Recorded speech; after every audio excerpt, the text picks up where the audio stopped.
Exponent, and we see if they show an incubation effect. We use problems like this. You have to think of a phrase in English. This is just between you and me. And so we give them clues. This is reading between the lines. Stupid. Okay, but the clues help. The clues help you get this one 3 degrees below 0. But the clues paper and over are misleading clues that don't help you think of paper and over. The solution is fly by night. All right, so those are bad clues. These are bad clues too. Under and not are bad clues for, oops, let's go back to that one. That was an ill spell of weather. Okay, pretty stupid. If you don't know English, you don't get that, but don't worry about it. Here's another set of problems we use. These are called remote associate test problems. You get 3 words, salad, head, goose. You have to think of one word that connects to 3. Lettuce is the blocker because you can have lettuce salad ahead of lettuce, but there's no goose lettuce in English. Okay? The solution is egg. You can have egg salad, an egghead, and a goose egg. All right, so these are some other examples. So we showed people these misleading blockers, or we didn't. Again, those were the 2 conditions. And then once we got them stuck, we retested them either immediately, or after 5 minutes, or after a 15-minute break to see if there was an incubation effect. Okay, and this is just another diagram of the same thing with a problem. I need to skip past this. What we see is if there was no fixation with those misleading blockers, we don't really show much of an incubation effect. Here's the immediate retest, the delayed retest. They do a little better, but not much better. If they were initially fixated with our misleading blockers, we show a big incubation effect. So we get an incubation effect, but it depends on initially showing fixation. Okay, here's another example. The control condition was retested immediately or after 5 minutes or after 15 minutes. They improved on these problem solving, on these problems, if they had seen the misleading clues, and the longer we waited, the better they did. That's an incubation effect. In some conditions we said, can you remember those misleading clues that you saw originally with the problem? What we found was their memory for those misleading clues goes down over time. So as they forget these fixating clues, they resolve the problems better. The idea then is that incubation occurs because it relieves the fixation effect. Over time, fixation goes down, so incubation improves. And so here we've tried to link these 2 phenomena with this laboratory method. Okay, now to the conclusions. An incubation effect was observed if a break or a delay occurred after initial fixation. And forgetting those blockers is what corresponded with bigger incubation effects. Finally, our methods align laboratory and naturalistic task domains. Blocks or impediments obstructed task performance across these different levels of complexity. We can see this across the spectrum. Incubation relieved fixation. That's how it occurred. When you take a break, it's because it relieves the fixation you've been experiencing. And creativity can be studied scientifically, and these are some ways. Finally, some very quick general conclusions that the scientific study of creativity is possible, not only in these ways, but in other ways. There's no simple study that can give us all of the answers, all right? But this approach can help us separate true principles of creative thinking from pure speculation. Understanding the creative process is more useful than understanding the creative personality because you can learn a process, but you cannot learn a personality. Okay? Thank you very much for coming to my talk.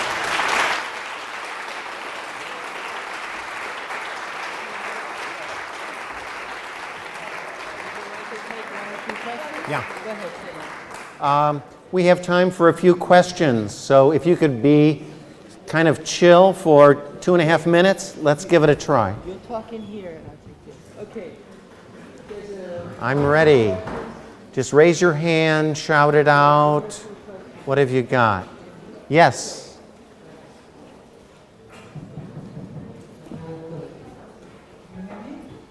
Hello? Hello.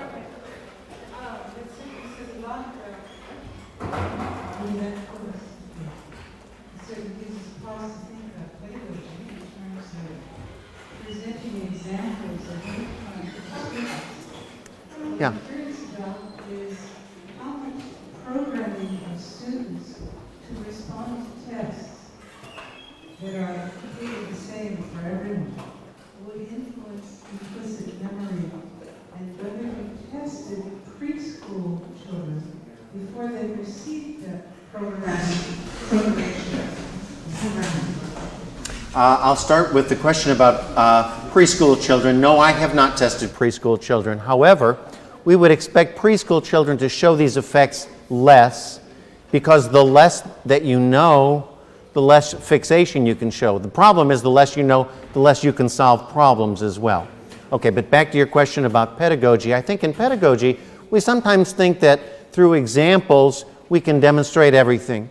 You get the examples in the book, you get the examples in the class, and they lead you right to the right answers, and you start to get the idea the way to solve problems in life, the way to come up with creative ideas is you go back 5 minutes, or you go back to your teacher, or you look back in the chapter. That's how to solve the problem rather than try to use creative skills. So that it's difficult because examples are helpful, but you have to be careful that you're not just giving them a crutch to use the example. So it's you need to compromise.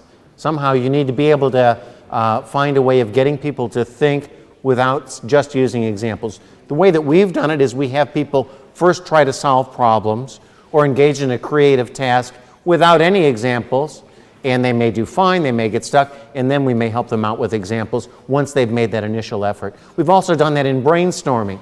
We find that if you give people ideas before they begin brainstorming, they simply conform to those ideas. If you wait for them first to generate some of their own ideas, then you find a lot less of these conformity and fixation effects. We have time for another? Yes? Thank you for your intervention. I have a question about the prime effect. Yes. Prime. Yes. We know that there are regulations with this effect and the semantic memory. If you ask a French people about the word or concept fromage, I think we can have another result. We cannot what? Another or result. Mm-hmm. Did you take this evaluation about semantic memory before you make your experiment? In this particular case, the question is whether semantic memory, it's a form of permanent meaning memory or permanent language, does that interact? In this particular task, this word fragment completion task, it doesn't react very well to meaning. It's just more to superficial kinds of things, not so much meaning. There are other implicit memory tests that are more sensitive to meaning, but the word fragment completion one that I showed you isn't. So for example, a free association task can be used as an implicit memory task. So if I say, what's the first word that you can think of that starts with the letter F, you might say fromage, all right, because you just saw it. So that would be more free association. So a free association test is more sensitive to meaning or semantic memory than the word fragment completion test. Because I found the same result in problem-based learning, but with collaborative learning. Yes, I think that it does extend to meaning. It was in this one specific task, it doesn't have a big effect. But in general, meaning, you can also find implicit memory for meaning. That is, unconsciously, you'll bring a meaning to mind, especially one that's happened very recently. Time for one more? Before we go to lunch, just in a moment, okay, we'll have 2 quick questions, and then we'll all go to lunch. And since I have the microphone, when you go to lunch, if you're interested, starting after lunch at 1:30, there'll be a musical event, a creative musical event with Red Zebra, which will be, the meeting point will be here in the lobby where everyone got their conference stands, okay? And you will collectively create a musical symphony using yourselves as instruments. That's what Red Zebra is about. Okay, so 2 quick questions, and then we'll go into lunch. And 2 quick answers. Oui. Merci. Donc, je vais Merci. Tentez d'être très bref. Je vais revenir sur Archimède. I'm sorry, could you say again, please? I'm going to say it. Okay, thank you. Archimède. On ne sait pas qu'est-ce qu'il a trouvé. C'est-à-dire que le processus psychologique, justement, qu'il a eu, on ne sait pas comment il a fait pour résoudre le problème posé. Car si on prend une interprétation académique et qu'on essaie scientifiquement, ça ne marche pas. Ceci pour dire qu'il suffit d'avoir, disons, le niveau d'un élève de seconde en physique, ou de faire l'expérience soi-même pour voir que Vitruve, qui a rapporté l'histoire, s'est trompé. Je voudrais dire par là qu'il est très difficile de comprendre le processus psychologique qui a amené à une créativité, puisqu'on ne sait toujours pas comment Archimède a résolu le problème que lui a posé le roi de Syracuse. The question was, English is a more concise expression tool. So the question is that Archimedes, he went through some process and made his discovery, but it is difficult or not sure that by studying what people in the lab will do and the process they use, that we will actually be studying that singular individual process which Archimedes had, which led him to a big discovery by these many processes in students. Yes, I have an answer for that, and it'll be a very concise answer. My answer, the quickest and most correct answer is, I don't know. However, the way to find out the answer is to study these phenomena first at different levels, very simple levels where you know exactly what you're controlling and exactly what you're measuring. Then you look at more complex situations and you try to get more complex and more complex. And this is what I'd refer to as alignment. So we try to find out if what we have studied at simple levels makes any sense at all as we get more complex. I've found that as we get more complex, we do, but I have not yet brought Archimedes into the lab. One more question. Okay. Closer. In terms of personality, in your research, do you find some people easier affected by the fixation effect? In my research, we lump everyone together. We do not separate out people by personalities. So I can't answer the question whether some people, from my research, whether some people are more susceptible than others. However, casual observation shows me that certain people can look at my problems and they have no problem avoiding fixation, whereas others get stuck and they're done for, they can't do it. So I have personally observed individual differences, but I haven't yet looked at that in the laboratory. Thank you very much. You've been a great audience. And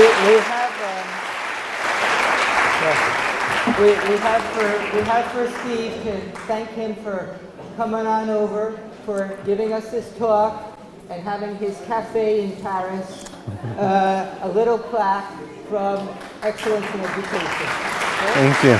Okay. Thank you. Okay, so have a good lunch.